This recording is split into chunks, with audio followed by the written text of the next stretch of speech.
বাংলাদেশি ওই মূর্খগুলোর সব আশা ভরসা জলাঞ্জলি দিয়ে সাউথ আফ্রিকার ওয়েস্ট ইন্ডিজের ম্যাচে ওয়েস্ট ইন্ডিজকে 9 উইকেটে হারিয়ে দিল সাউথ আফ্রিকা। অসাধারণ একটা ইনিংস খেললেন ক্যাপ্টেন এইডেন মার্করাম। তাদের ওপেনার কুইন্টন ডিকক অনেকদিন পর একটা ভালো রান পেলেন এবং ওয়ান ডাউনে রায়ান রেকেলটন তিনিও একটা দেখবার মতো ইনিংস খেললেন। ওরা আর কোনো উইকেটে নিতে পারেনি ওয়েস্ট ইন্ডিজ, তো 9 উইকেটে খুব ইজিলি জিতে গেল সাউথ আফ্রিকা।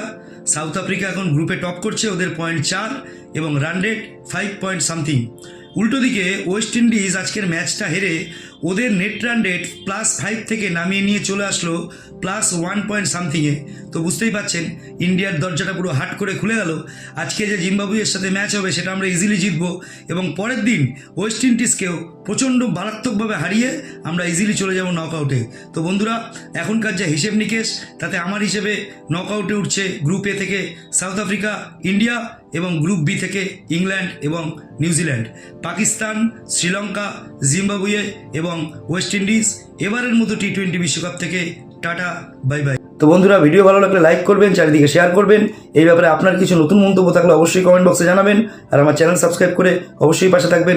সবাই ভালো থাকবেন। Thank you.